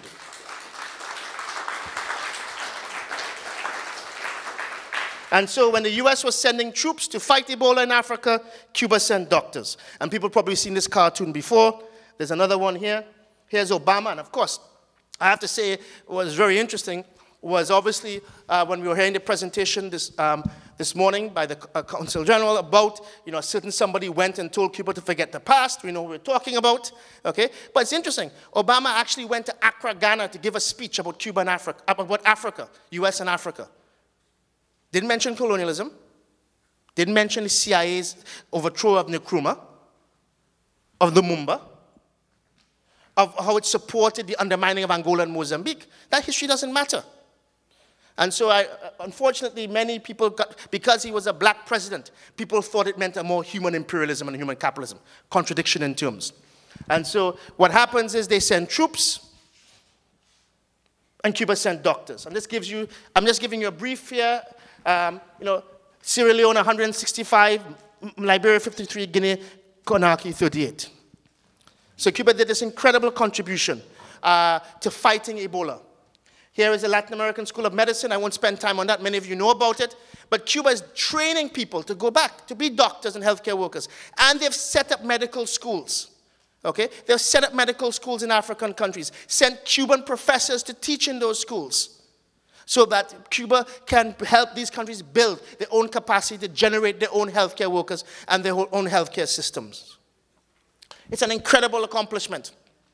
Cuba is also, and this is important, I haven't even mentioned this in this PowerPoint here, but Cuba has a thriving biotech industry. And they provided very important medicines at very cheap rates. I mean, incredible rates to countries that need them. It's absolutely, I mean, this is very well documented. People have ignored it. So this is from Operation Tribute. And this is a quote from an African elder. So as I said, when Cuba was in Angola, going back to Angola, over 2,000 people died. I mean, over 2,200 died in Cuba's support for the African liberation movements. In Angola, over 2,000 people died. I think it's 2,082. And every single one was returned. So if you go back to the African elder one for a sec. Okay. Okay. So the one where African elder says, Cuba is the only country that have come to Africa and gone away with nothing but the coffins of its sons and daughters who died in the struggle to liberate Africa. This is from the Pan-African thing here. And this is another one where he says this, Cuba is the only non-African country that fought and spilled its blood in Africa against the odious apartheid regime. This is Amilcar Cabral and Fidel Castro. I encourage everybody to read. This one for a second. Everybody to read the works of Amilcar Cabral. An incredibly brilliant thinker. His speech, Weapon as a Theory, at the Tricontinental Conference is an incredibly brilliant diagnosis of the problems that face national liberation struggles. And this is what he said, because Cuba was aiding Guinea-Bissau, had sent doctors, right? Fidel Castro at one point even visited Guinea-Bissau, and there's pictures of him walking with Amilcar Cabral through the liberated sections of Guinea-Bissau. I mean, because Guinea-Bissau, like Angola and Mozambique, were Portuguese colonies, and the Portuguese were waging an incredibly violent war to maintain control of its African colonies, including even using napalm. And Cabral said, as I said, I always like to quote this, I don't believe there's life after death, but if there is, we can be sure that the souls of our forefathers who were taken to America to be slaves are rejoicing today to see their children reunited and working together to help us be independent and free. That's a powerful statement from somebody of the stature and brilliance and caliber and historic importance of someone such as Amilcar Cabral. This is Mandela and Fidel. And everybody's probably seen this statement. The people hold a special place in the hearts of the people of Africa. The Cuban internationalists have made a contribution to African independence, freedom, and justice, unparalleled for its principle and selfless character. And further on that speech, he says, Africans are used to people invading and taking over our territory. Never have a people risen to our defense. And this is Cuba's legacy, Cuba's example, Cuba's living example to us today. And again, once again, to this fundamental principle, we have Bolivar, we have Martí, we have Che. Patria es humanidad. It's an inviolable principle of Cuba. It's in their constitution, internationalism. It's actually mentioned because there's 3 documents that have been debated. There's the lineamientos, these guidelines for Cuba's economic updating. There's the 2030 plan that Cuba's put out as well. And there's a conceptualization, or we might say the theorization of the Cuban model. And each of them mentions internationalism. Okay? That internationalism is essential to building socialism. It's essential to building the revolution. So, for example, Fidel at one point says, you know, internationalism isn't a policy. It's essential to build socialism. Because if you can't show solidarity to others, how can you show solidarity to yourself? Okay, so that's a very important concept. And Che Guevara himself spoke about that. Okay, so internationalism becomes an integral part of building socialism in Cuba. Proletarian internationalism, okay, is part of Marxism, Leninism. It's part of these ideas, right? That in order to build socialism, in order to build a just society, we must extend our orbit beyond simply our families, our friends, our country, but to encompass all of humanity. So these are very fundamental theoretical principles. Okay? Internationalism, international solidarity is essential to building socialism. And that is, I think, at the heart. And it's no better place to end than with the words of the Comandante-in-Chief, the historic leader of the Cuban Revolution. An example that with international solidarity, with internationalism, whether it's aiding people in their national liberation and social emancipation struggles, whether it's providing doctors, whether it's providing aid, like 750 doctors to the Caribbean to deal with the impacts of the hurricanes, even while Cuba had been battered by those hurricanes. Whatever the form of the internationalism, that it demonstrates to us that a world based on social love, a world based on human dignity, a world based on justice is possible. So what is no better ending than to give Fidel the last word? A better world is possible.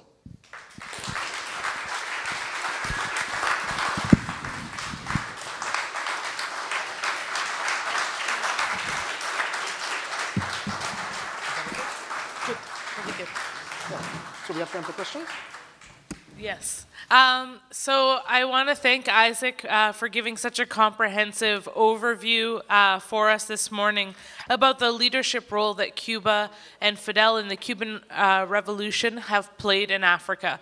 And he didn't only look at the Battle of Cuito Cuanavale, he tried to give us really the whole context and how that has all continued today with the fight against Ebola. So this has really just been phenomenal. Yeah. Thank you. Yeah. I just want to add one point. Okay? While we focus on the figure of Fidel, okay, it's important to understand, and I wish I had more. It's not just Fidel, it's the entire revolutionary leadership. Jorge Risket, but even Raul. Raul goes on a trip in the 70s through Africa. And I've read the memorandum he writes back. Okay? And in a memorandum, he's talking to people about how Africa has been pillaged by imperialism, and it's our moral duty to act for Africa.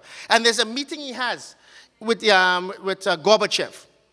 And Raul is talking about, with Gorbachev, he's talking about the need to help Africa. Okay? Africa has been pillaged by imperialism. But it's not just the revolutionary leadership. It's not just Fidel. It's not just Raul. It's not Juan Almeida. It's just not Jorge Risket. It's just not all of these people. It's also deeply rooted among the Cuban people. So, for example, there is this unknown person. I wish I knew his name was. But when he's asked to explain, why did you go and fight in Angola? He says, listen, Angola was liberating itself from colonialism, and South Africa attacked it. And the Cuban people will help any poor people, will help anyone struggling for freedom anywhere in the world, right? So it's rooted in the Cuban national character. It has its historic roots, but the Cuban Revolution has amplified that. So we tend to end up focusing a lot on Fidel. But Fidel, yes, he is a transcendent figure. He was a giant. But he's also a product of the Cuban Revolutionary. I need to do a huge thank you to Blanca Hernandez, who did the translation. Muchas gracias, Blanca. Gracias. Que hizo la traducción por Isaac. Es un reto. Gran reto. He did his best to speak slowly, but Isaac is obviously very passionate and animated. So Blanca has another job to go to, but we'll see you again tomorrow. Muchas gracias, Blanca. Muchas gracias. Sorry. Okay. Yeah, so there were some of the points I just wanted to make, right? Fidel, I remember I was reading this piece by Fidel just recently because I'm writing this thing on Tricontinental. And he says, people talk about Castro's revolution, right? Castro's policy. He says, yes, I'm a leader who's been chosen by the people, but I'm part of a revolutionary process encompassing the immense majority of Cubans. Okay, so again, I want to thank Isaac for giving an excellent talk. And again, we're in workshop number 1 here at the 7th International Che Guevara Conference for those tuning in on our live stream. And we're very honored to have Professor Isaac Saini from Dalhousie University and the co-chair of the Canadian Network on Cuba speaking on When Africa Called, Fidel and Cuba Answered. I also just wanted to, before we go into discussion for this workshop, also give a big thank you to Lorne, our amazing man from Skyline Espresso. Lorne, if you want to give everyone a wave back there. Lauren is a local business owner who does some great projects with Cuba, and he volunteered to come and make some amazing espressos and macchiatos for us this morning. And I know that it's given us all the energy boost that we needed to get ourselves through the day. So make sure to go and visit him. It's by donation, and he's actually going to be making all of those donations for the CNC Hurricane Relief Campaign. So any donations you make towards coffee this morning are going towards the hurricane relief. So we really appreciate everything you're doing back there with the coffee. Thank you, Lauren. So we currently have a kind of scheduled 10 minutes left in the workshop, but we'll try and go for about 15 for discussion, and then we'll be breaking for lunch. So I open the floor. If you have questions or comments, if it is a comment, we just ask that you keep it to about 2 minutes, and so that we can have lots of people participate. So go ahead. And there's a microphone in the center there. You can bring the mic to him. It's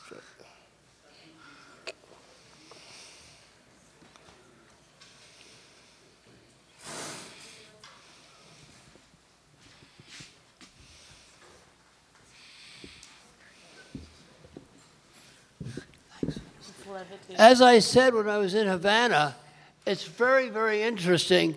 Cuba never talks about religion, but in fact they are actually doing what Jesus said, which is love your neighbor as yourself. If you see your neighbor in trouble and you do not help him, how can the love of God be in you? And what you do to the least of my brethren, you do unto me. So it's very interesting, but the Cuba actually is doing what Jesus said, while the Americans are talking about Jesus and doing what the devil said. Yeah. Well,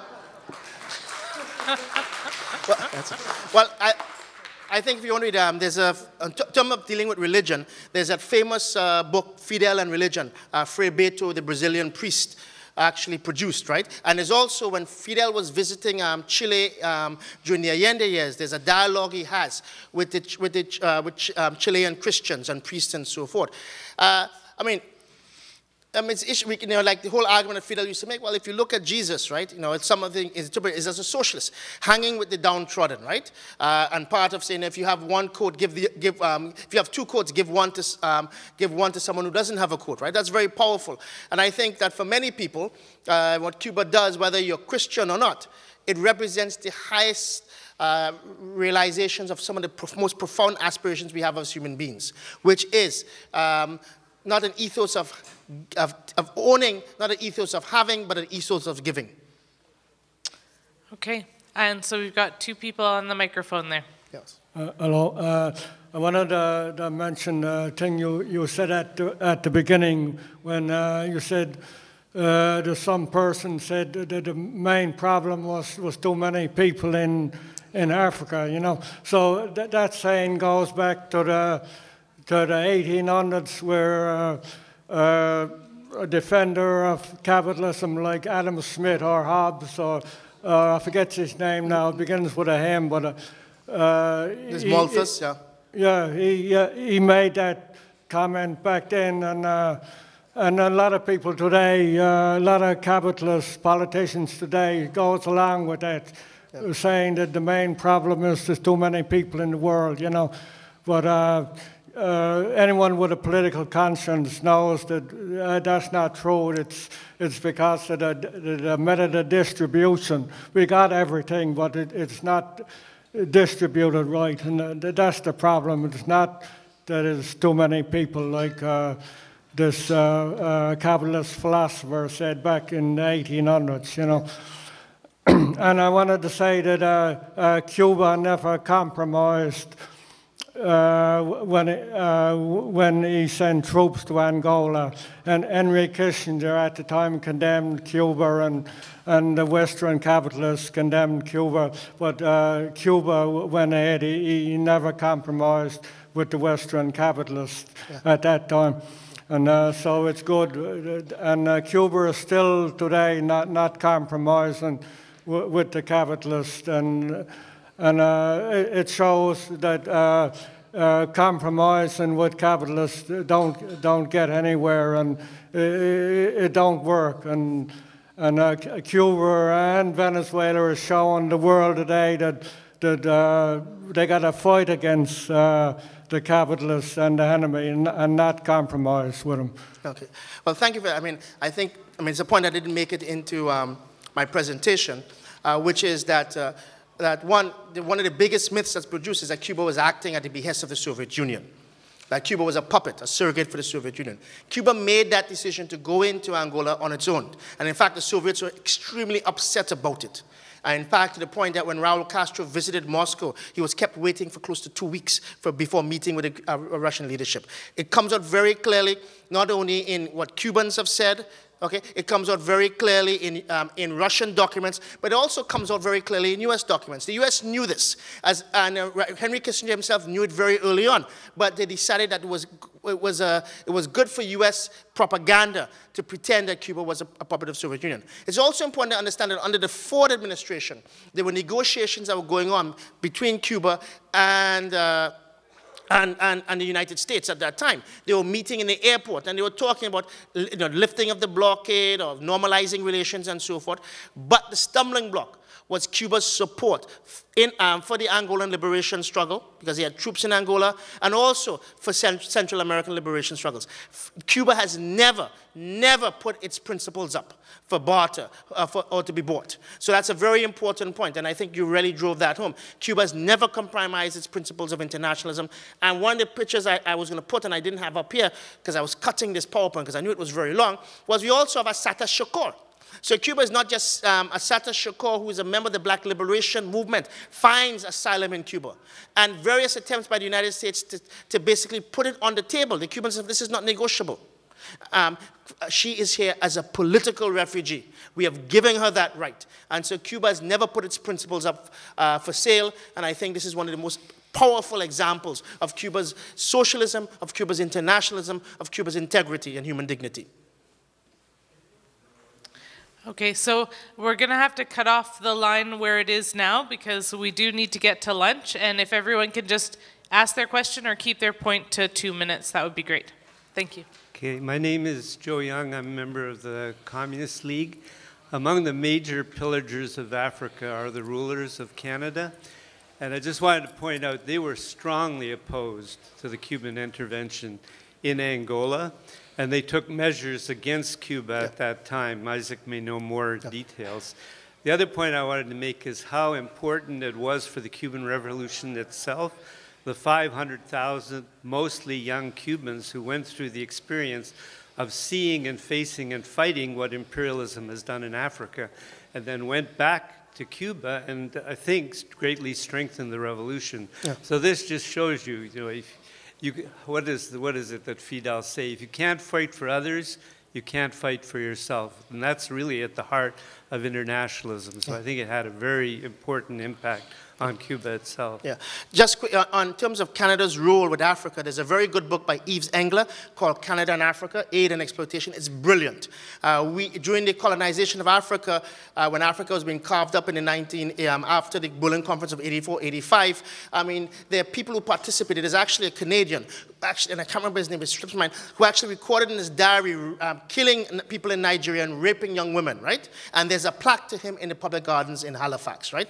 So Canada participated in a number of, in the colonization of Africa and continues to pillage it today as well. Second point, in terms of Canada, one of the things that Canada did was the Trudeau government, even though Fidel was a friend of Trudeau, Trudeau cut off aid to Cuba because of Cuba's role in Angola.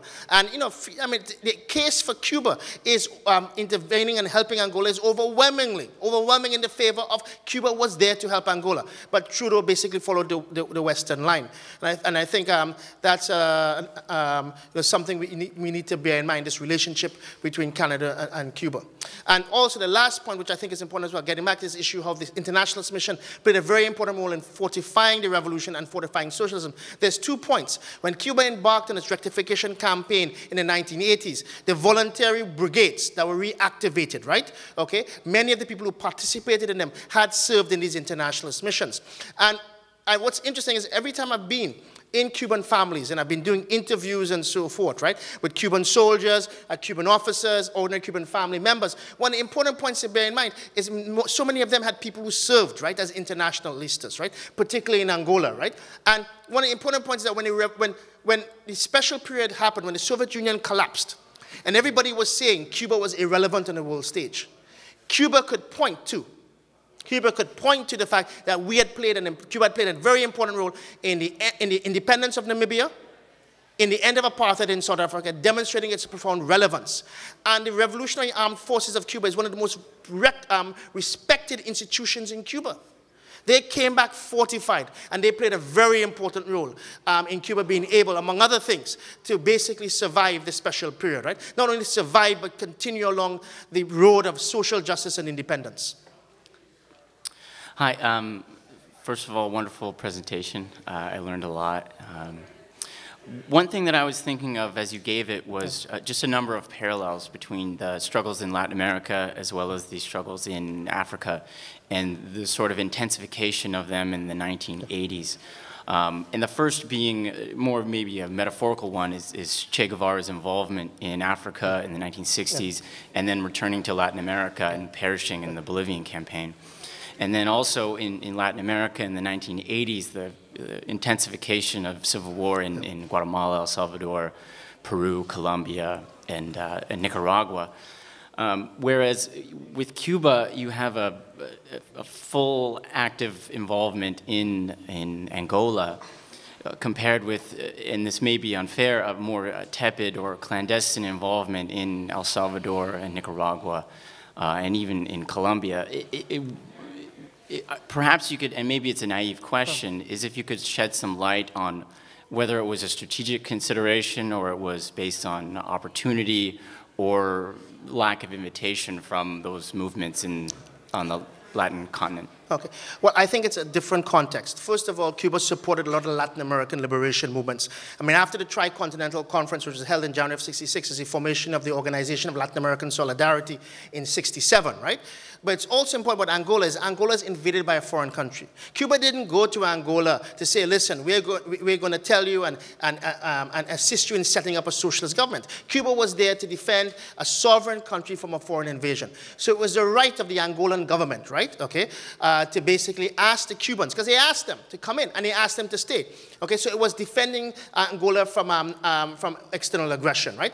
Cuba, you know, people always said, you know, this was the propaganda of the U.S. Of Washington that Cuba was exporting revolution. Fidel says you can't export revolution, right? Revolutions come from internal conditions and so forth. So Cuba aided. I mean, Cuba's aid to Nicaragua, building, for example, a sugar refinery, right? Training people, sending doctors and literacy workers, right? So Cuba played a very important role, but the conditions were different. Those countries were engaged in internal social revolutions or social struggles, right? They weren't being invaded, they weren't being directly invaded by external forces. I mean, in the imperialism's attacks on them. So it's a different context altogether, right?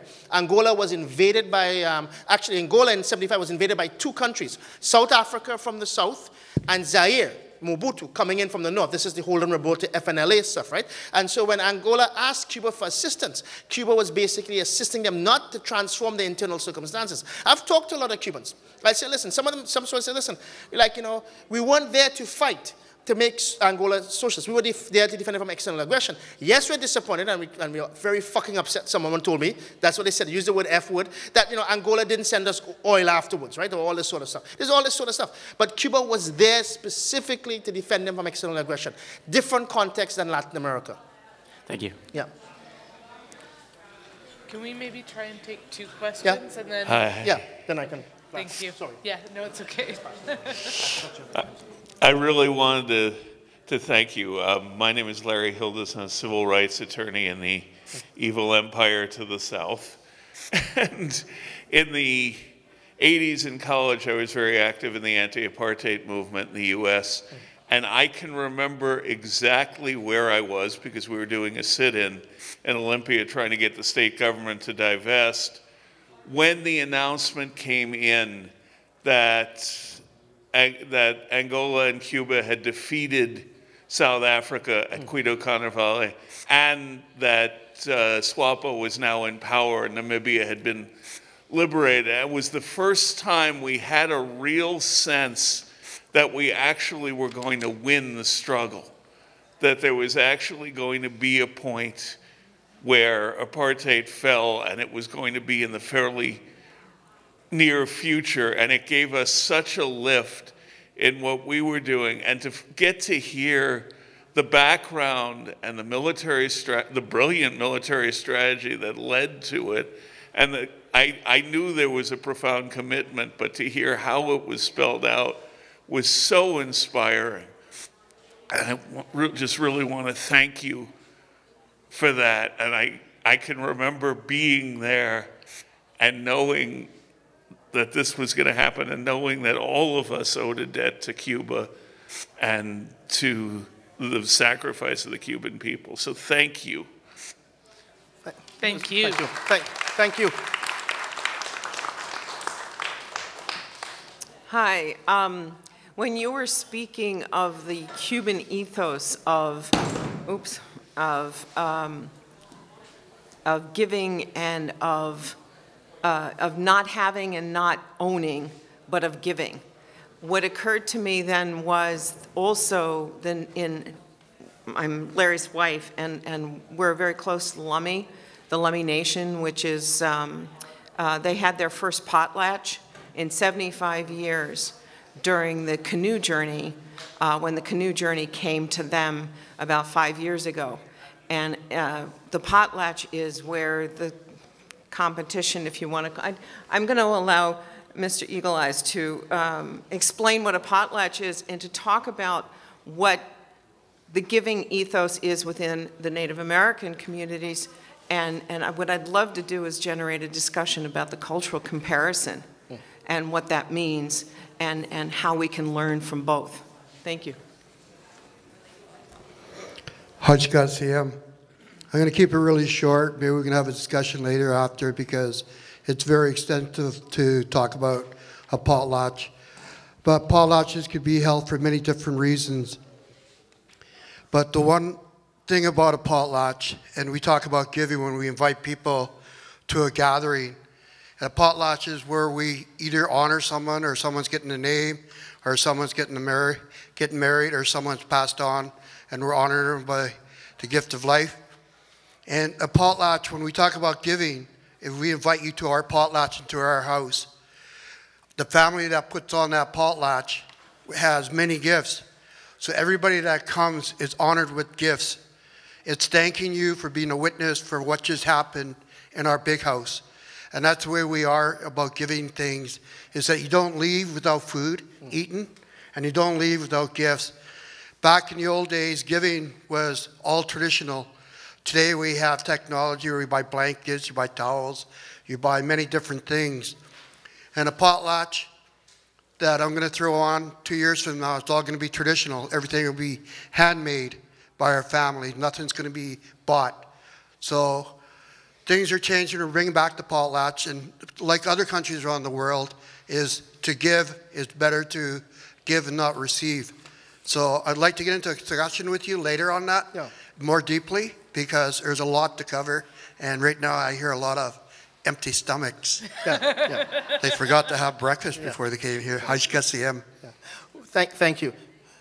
Thank you. Okay. I'll be very quick about this, because in Nova Scotia, people can tell half of my roots lie in the Caribbean and Trinidad and Tobago, but half of my roots lie in the Black Nova Scotian community and also in the Mi'kmaq community.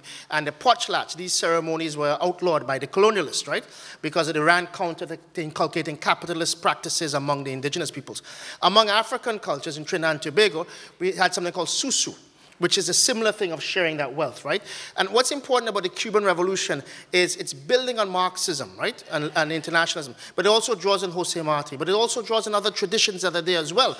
The third world peoples, and Luis and I were talking about this, and I mean, in my idiosyncratic Spanish, I was trying to explain that basically people often act, especially on the left, that people from the third world, from Asia, Africa, and Latin America, actors perhaps, but they are not thinkers. They don't have their own thought material, their own intellectual traditions they can draw on. And I think it's important to draw on that. And I think one of the things about the Cuban Revolution is, yes, they draw and they look at other things that other people have done, but they do their own thinking and they draw on their own intellectual traditions. So people often ask me, when are you going to do it? When are you going to finish your book on Cuba and Africa? Hopefully in the next few months, right? Because I keep adding to it. But people keep asking me, when am I going to do an update of Cuba Revolution in Motion? Well, currently I'm working on a manuscript called Cuba's Journey into the Unknown. Renewal and continuity in the Cuban Revolution. And Journey into the Unknown is a phrase that Raul Castro used, viaje al ignoto. That's what socialism is, right? But part of that is you're traveling. But when you're traveling to some place you don't know, you don't jettison the things that you have confidence in and that have gotten you to where you are. And so one of the important things about Cuba is as they go through this complicated process of updating the economy, they're not abandoning fundamental internationalist principles. The other point, one thing I also want to talk about is this perception at the time of Quito Carnival. When it happened, it was seen as what happened was a profound defeat. In Cuba, people celebrated, right? Okay? It's important to understand that. In South Africa, the white South Africans were completely stunned, okay? And frightened, right?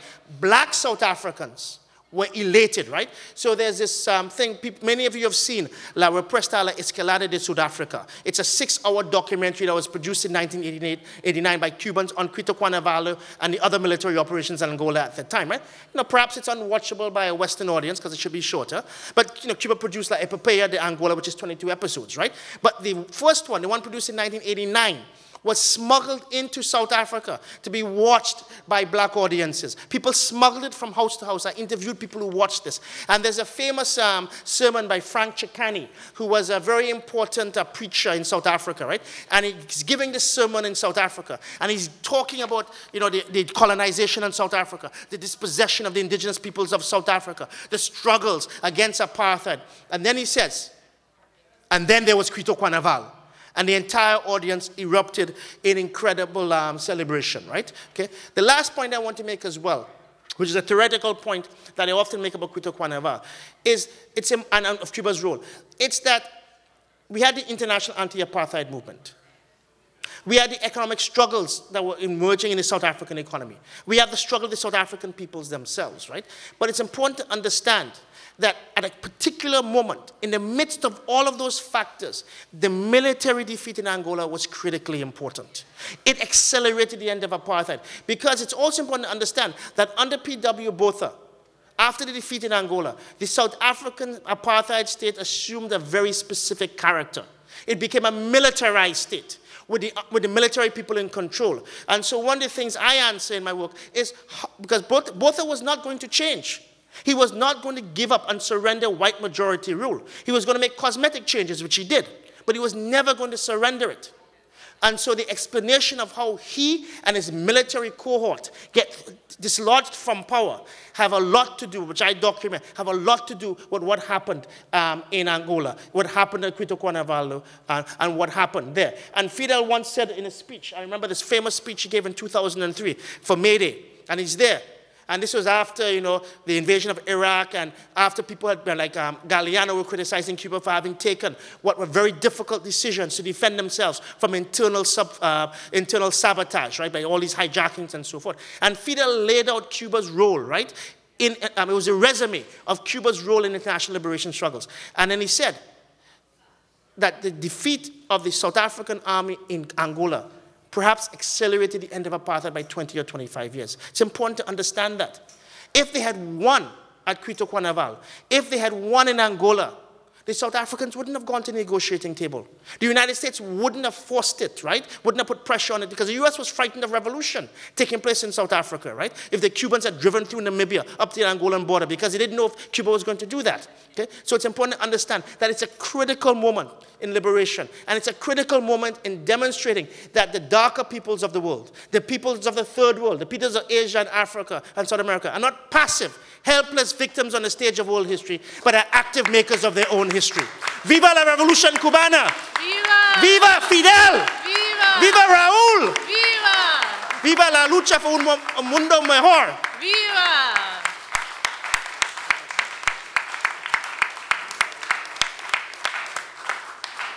Lunch. Yes, so I've got a couple of little announcements. So please just give me one moment. So first of all, Isaac's book, Cuba, A Revolution in Motion, is available here today.